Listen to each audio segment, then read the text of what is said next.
Hello, good morning, church.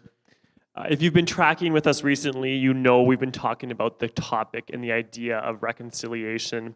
And I'm excited, and I guess it brings my heart a weird hope and joy that we've begun to have, and hope that we continue to have these conversations that are sometimes hard to have.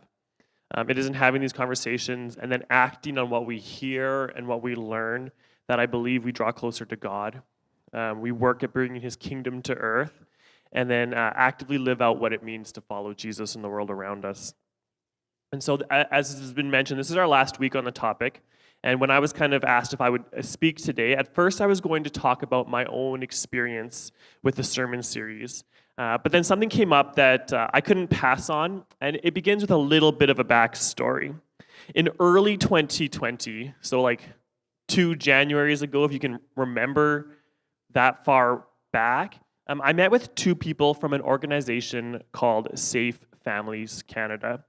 The conversation went great, and we were actually in the process of hosting a dessert night at Greenfield for the end of April 2020 to have them come and share about what they were about and what they do. But then, March 2020 happened, and that dessert night planned for April didn't happen. And like many other things, the conversation got put kind of to the back burner of like my thoughts and theirs. And it was a few weeks ago when Brittney Santos, one of the people I met with, attended Greenfield here on Sunday morning. And I was like, hey, Brittney, we talked a year ago about this. Like, can we just like talk about it again? And so we began talking again, and I've had the pleasure of chatting with Brittney Santos about work she has done with Safe Families and more about the organization itself.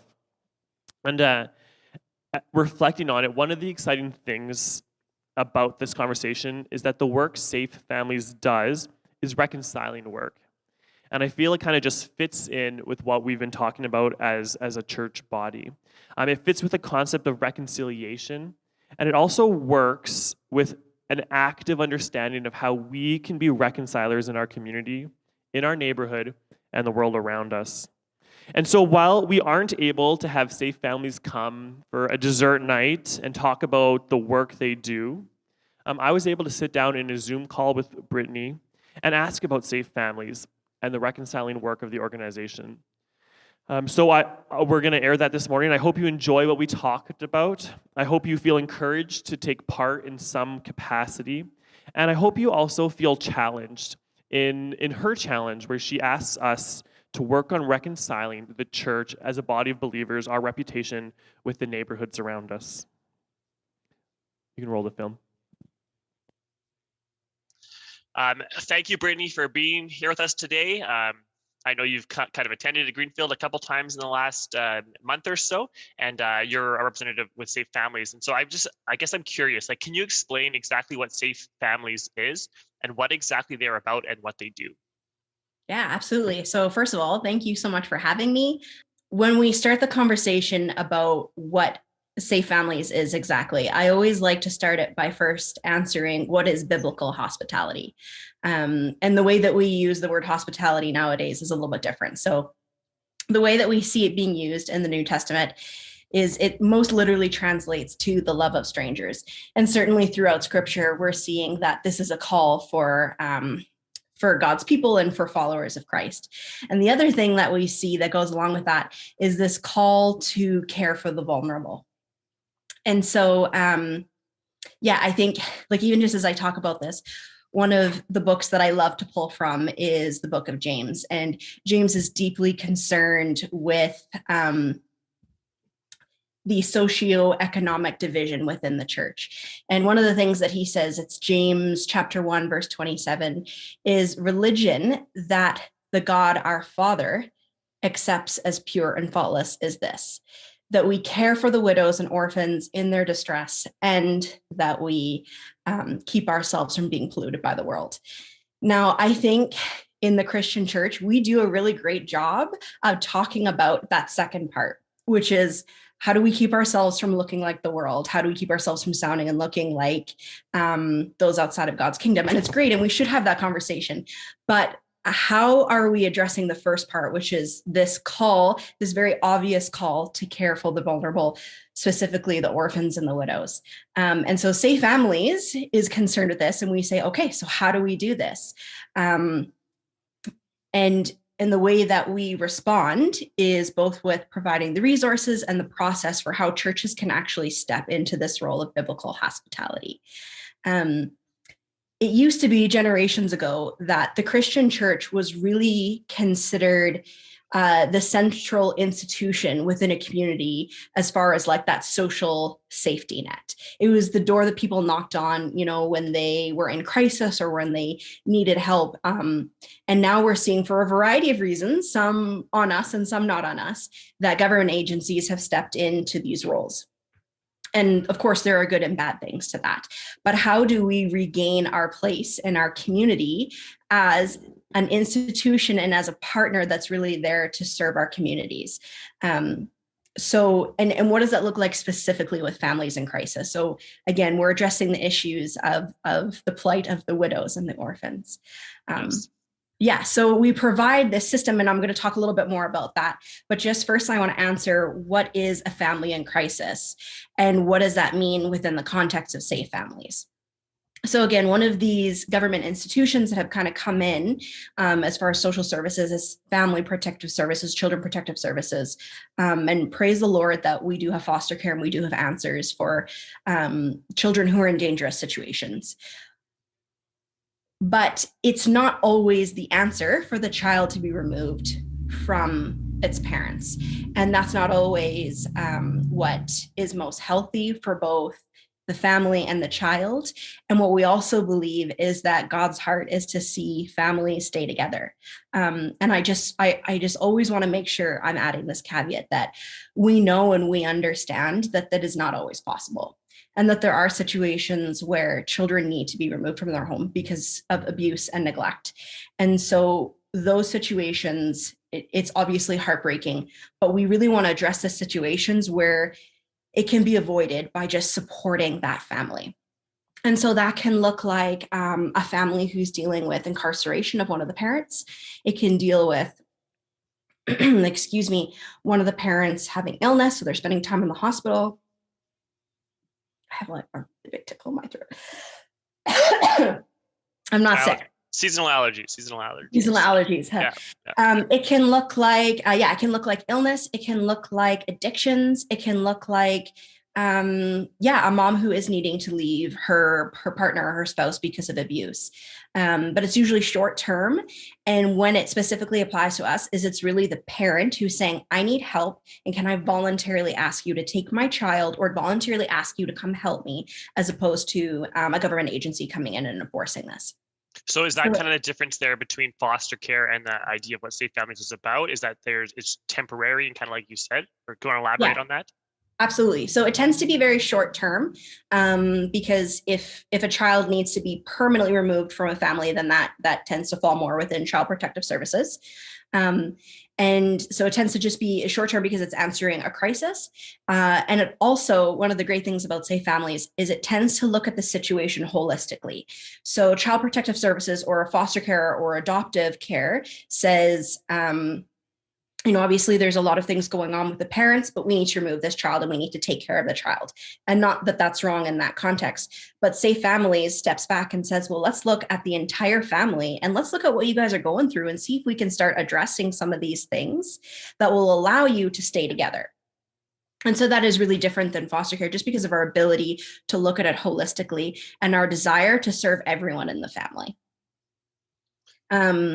Some of the ways that we can kind of do that practically, just because I know whenever I bring up the foster care hosting situation, that really scares people because they're like, I don't know that I can take another kid into my home. And so there's the piece about it being short term, about it being the family who's volunteering their child. And so there's a ton of communication.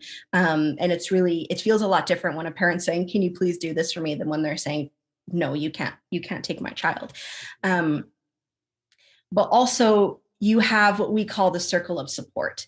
And so it's not just one host family saying, okay, I'm on my own, I have this child I need to take care of, but we really create a network within the church around that family, so that that's not all falling on one person. So we have family friends, we have resource partners, and so different people, wherever they are, can contribute to the health of that family in different ways. So maybe you can't be someone who is hosting a child in your home, but maybe you can provide rides to school, and maybe what the mother needs because she just had surgery or she's ill, she just needs someone to take her kid to daycare.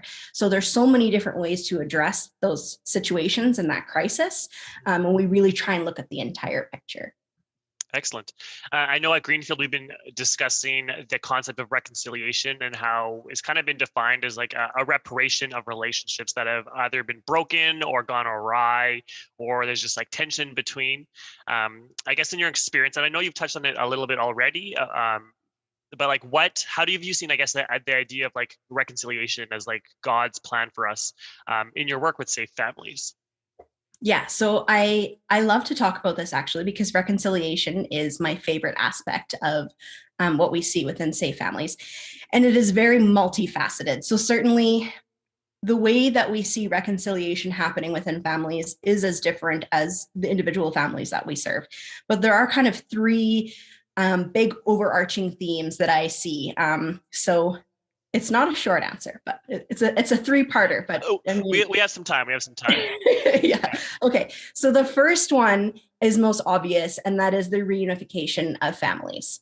So we already talked about how our foster care system, and adoption really deals with the children being permanently removed. And we do hear stories that are heartbreaking about kids that need to be removed, and they don't ever get to be reunified with their parents. But what we don't hear a ton about is the situations where the parents actually transform their lives or do what they need to do in order to regain custody of their children, that they prioritize the love that they have for their kids, and they say, I'm going to do what I need to do. We don't hear a ton of those situations because it's tough. And the other thing is, the times that we do see it, a pattern that we really notice is that the families that are able to be reconciled, that are able to be reconnected, are the ones that have a ton of relational support. So if by the time Child Protective Services has become involved, usually we're already seeing a family that's in extreme relational poverty. And the ones that get to stay together or that get reunified are the ones that have support. So what Safe Families does is say, how can we provide that support so that either these children can go home to their parents quickly, or maybe that they don't get removed at all? And it's really beautiful when it happens. We get to see that a ton throughout the Safe Families network of how children are restored back to their parents and how those relationships within the family are restored. I always like to kind of highlight an experience that one of the people who works with us in Edmonton Safe Families, they were a foster family, and they're currently their adoptive parents. But for a few years, they had these two little girls that they were fostering and completely ready to welcome them as part of their family permanently. And these little girls, like, I went to the same church as this family, so I knew them really well. The other members of our church knew them well. My daughter was the same age as one of their daughters. And so a time came where the biological mother actually did what she needed to do to regain custody of her children and prove that she's really ready, willing, and capable of taking care of these children. And then when it was time for them to leave, it was sad, because these were kids who, we'd known for 2 years and who we loved and were part of our church family. And it was the foster parents that were the first ones to say, yeah, there is sadness to see them leave our home, but you know what? We have to celebrate the fact that they want to be with their mom, and all kids want to be with their parents. We believe that God's heart is to see kids stay with their parents. And so here is a mother who did what she needed to do to be reconciled to her children, and we need to celebrate that.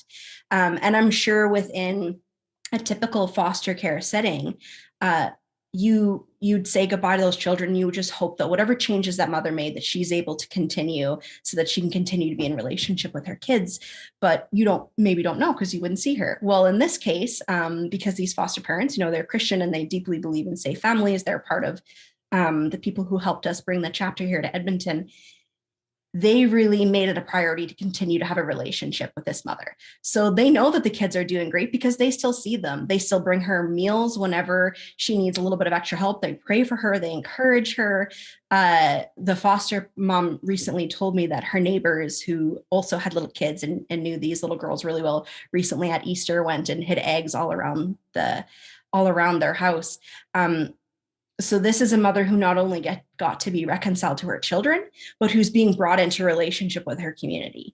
And I really believe that that is one of the reasons why she has been successful, is because she's not doing it on her own anymore. She has this group of people who love her, who support her, and who want to see her succeed because they really know, I mean, not only because they love her, but they know that's what's best for her girls. And that actually brings me to my second point. The second place that we see reconciliation is with the individuals and just their ability to be reconciled back into relationships. That might look like with their family, with their communities, with their friends, and yes, even with God. One of the biggest obstacles that I have seen in people's ability to be in relationship with other people and in their ability to accept just God's radical love is shame. And there are a lot of things going on in our culture and our society that kind of perpetuate that idea of shame. But really, it's part of the human condition. Because what we saw when we look at the story of Adam and Eve and their first big stumble, the first thing that they did was they noticed their shame. And then they went and hid from a God who we know you cannot and should not hide from. And so it seems to be part of our human condition that we respond to our shame and our questions of self-worth with isolating and withdrawing from both God's love and people around us. I think that this issue is really compounded by the lie that we hear from our culture that says, regardless of the situation, if you work hard enough, you can do it. Regardless of how big that thing is, pull up your bootstraps, get up earlier. Yeah, you got this, you can do this. There's no reason why you should fail if you work hard enough. And I think it's even part of those motivational stickers that say you are enough. Sometimes when I'm counseling another mother or someone and they say, I just don't think I'm enough. I kind of tongue in cheek answer, well, you're not. And none of us are. And that's the point of Jesus. Not to say that they're not enough as they are right now for God's love, but just to say that we were created to be in relationship with God, and we were created to be in community with each other. We were never meant to tackle on the big, hard things that we have in life on our own. We were never meant or built to be strong enough to do it all on our own. And I think that we hear this lie. Maybe it's a mother who hears, if I can't take care of myself and my home and my kids, I'm a failure as a mother.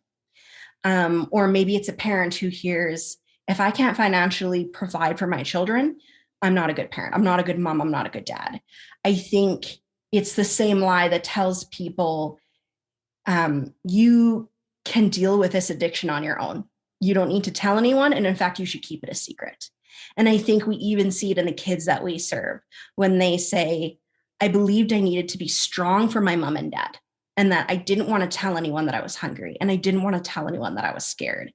It's this overarching lie that says, do it on your own and keep it a secret and don't invite other people into it. And so when we step into relationship with people, which is just a huge part of what Safe Families does, we are able to lift that shame off of them because we know them and we hear their stories, and we get to say to them, even at your lowest, even at your messiest, you are still worthy of relationship and dignity and respect. And when people hear that, it massively opens the door to reconciliation. I know even I kind of had to check this in my own self this past week. I had a conversation with our director, and I was just telling her how I don't feel like I should be someone who's serving other parents. This past 6 months, like for so many other families, has been really hard on my family. I'm trying to support my husband, who's a frontline healthcare worker, and I'm homeschooling, which I never would have wanted to do, but here we are. And a lot of times I just feel like I'm not doing a great job over here of this mom thing. So I said to her, like, how should I really be the person who is going and helping other people when my life feels like it's such a mess? And as soon as I gave actual words to that thought, I heard how absolutely ridiculous it is that even me at my lowest would not be good enough for God to use to serve someone else. Even me at my least capable is somehow disqualified from God being able to use. And I think that that's part of this lie that we all get fed, and this part of our shame that says there is those who have it together and there's those who don't have it together. And there's a division between the two, when what we know, of course, is that all of us fall into the not really having it together group. Yes. And that's why we are all needing equally of God's grace. So just answering that, and just it being the number one thing that we can do to combat this shame, just being in a relationship with other people. Which actually kind of brings me to my third point, the third place that I see reconciliation happening in the church. This one I think is the most challenging one, so I want to prepare you. Every time I talk about it, or any time that I pray about it, I do feel really challenged. You remember that I was saying about biblical hospitality, how it is the call of every Christian. Yep. And just this idea that or not even the idea, the acknowledgement that the church used to be very central to its community, and that the community really saw the church as a partnering organization to help care for the vulnerable in their cities. But that is no longer the perception of our cities and of our communities. And I think it's really important that we ask why. It's not a short answer, and it's definitely not easy, but I do think one of the pieces that we can own is that piece about how we enter into relationships with other people. When I had surgery a few years ago, my church brought us meals, and someone came and cleaned my floors, and people drove my kids to school, and I was taken care of in a really amazing way. When I had my son, my small group filled our freezer with burritos. I don't think I've ever eaten so well as when I've not been able to cook for myself. So we have to ask, like, if we're able to do that for ourselves within our churches, why can't we do this outside of the church? And I know that there is a desire of many Christians to serve people outside the church, just even with that aspect of feeding people. I think of a ministry locally that started a few years ago called Love Kitchen. And it's men, women, and children who get together in church kitchens, and they batch cook healthy freezer meals. And they leave them in the freezer at the church, and they say anyone who's sick or maybe a new mom, you're welcome to have these meals. And certainly if there's someone, maybe it's a neighbor or somebody you know who needs food, like it's open to them. But the problem is the people outside the church don't know to ask. How would they know that that's a resource to them?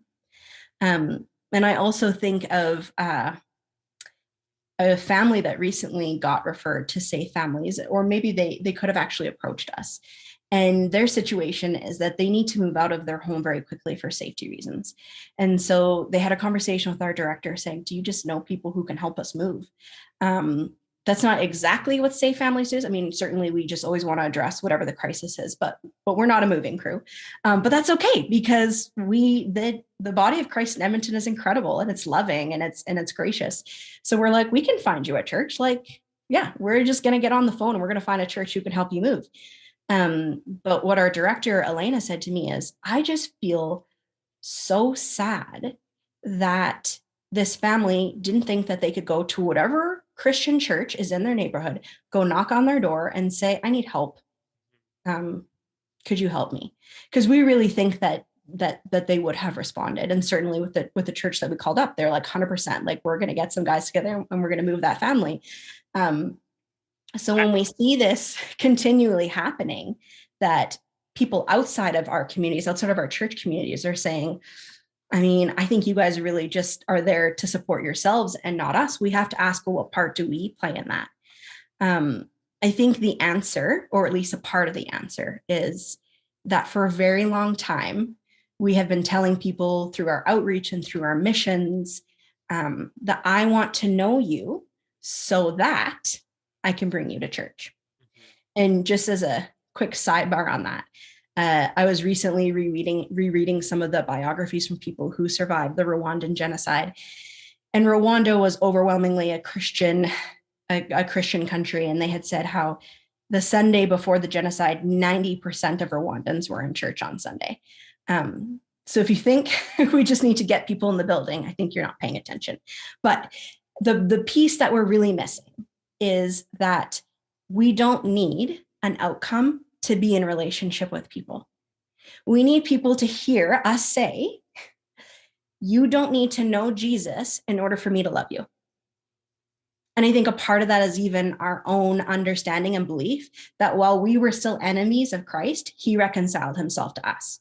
And so if that work's already been done, then I don't need an outcome in order to be in relationship with you. People deserve to be in relationship with for the pure reason that they were created in God's image and that they are worthy of dignity and respect, regardless of whether I'm allowed to share my faith with you.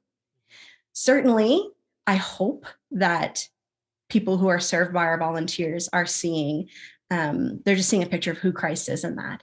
And I really pray that every family who's invited to is sharing their belief in Jesus boldly.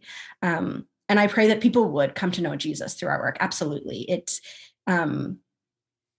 you can't dispute that the place of every Christian is to be sharing the gospel. But I just think of that quote. I think it goes, you should always be preaching the gospel. If necessary, use words.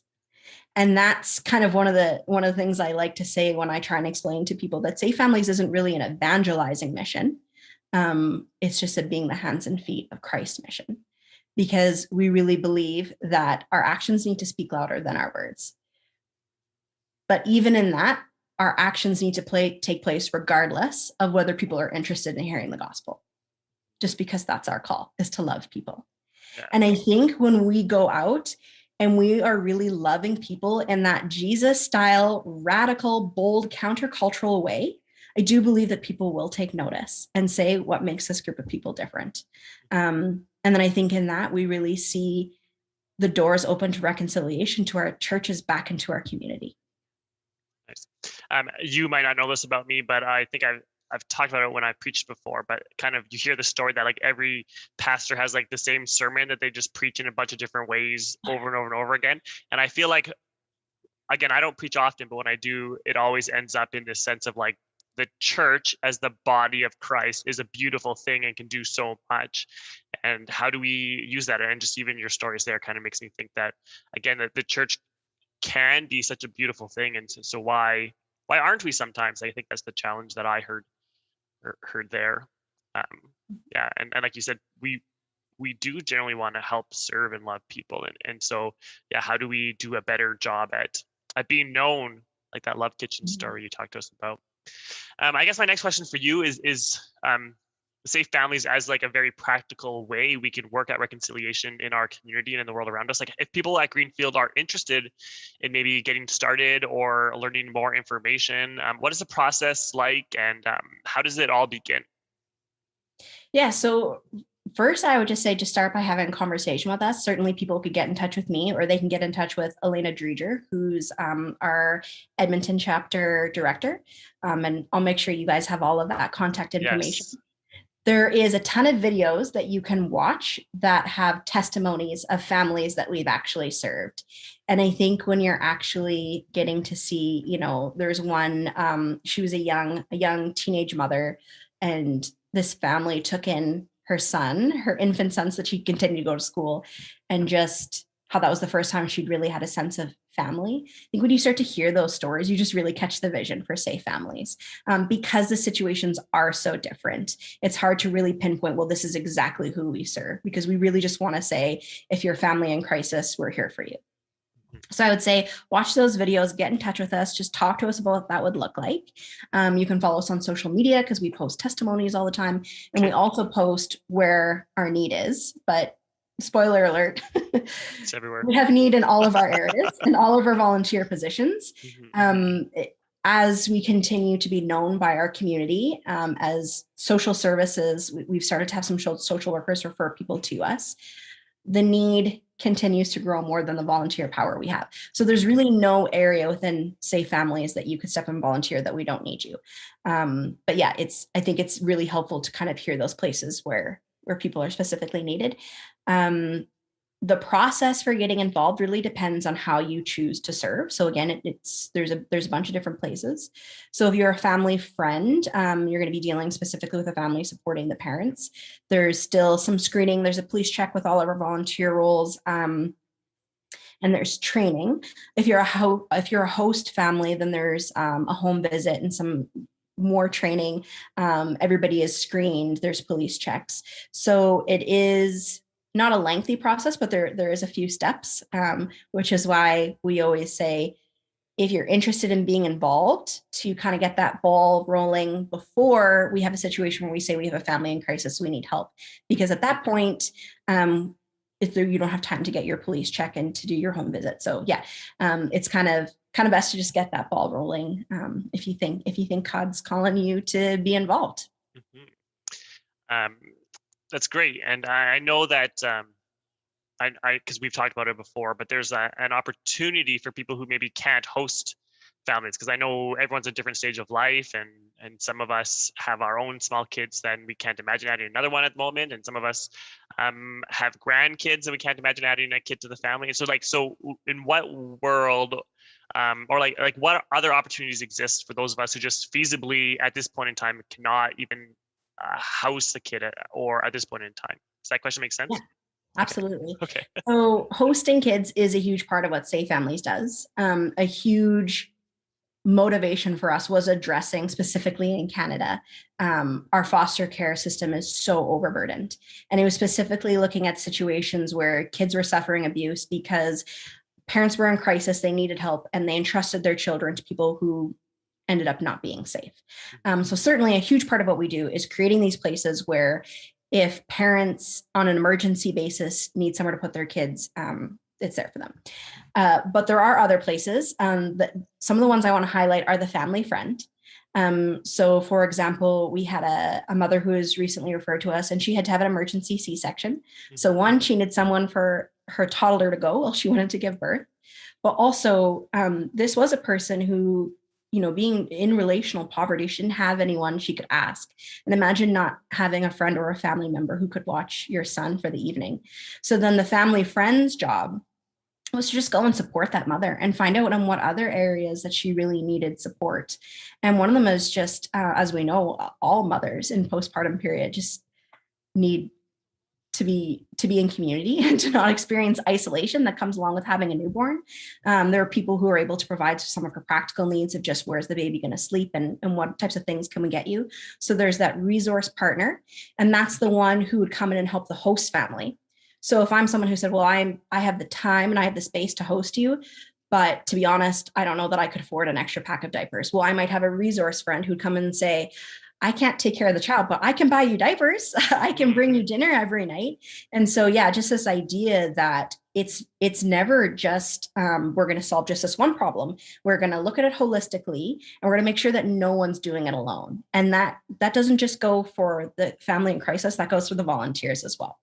There is family coaches, and then just a few other places that kind of help us within the practicalities of organizing people and networking. We ask that every Safe Families church has like a ministry person who's just the ambassador for that church. So yeah, there's just a ton of different ways, and it really kind of depends on where you think your talents and treasure lie. Makes sense. Well, thank you so much for your time. And I know you prepared for this and even your work with Safe Families in advance. So we appreciate that a lot. Before I say goodbye, is there anything else you would like to share? Any last minute thing at all or anything? I think I'd want to highlight, just as someone who's got to walk with families in crisis recently, just what a benefit it is to the person who's serving. I say serving because certainly in my experience, I feel like I've always got more out of it. I think right now in COVID, we've all got a really good look at what it looks like to live in relational poverty, what it looks like to live in isolation and to feel like you don't even have someone who you can just meet for coffee. And in that way, I think God's really gifted the church to empathize better with people who just live in so much isolation.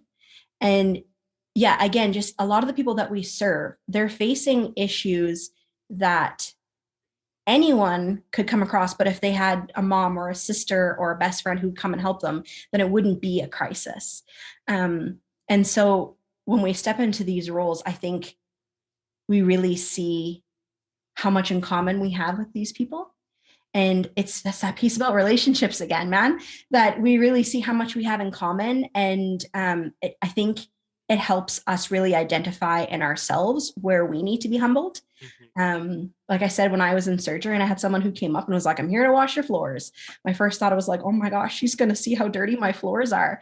It can be so humbling both to serve and to be served.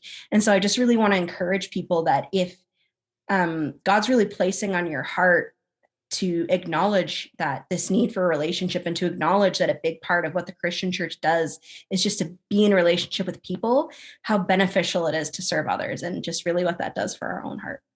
Excellent. Yeah, I think we'll be really blessed. Yes.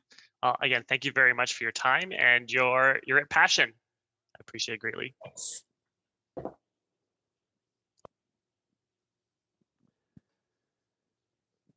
So in addition to taking part of that interview earlier this week, I also watched it a few times trying to edit out parts to kind of make it maybe more concise at times. And I was always struck by the stories Brittney told about her work with Safe Families. And again, just even the challenge on the church to be a force in our community for good.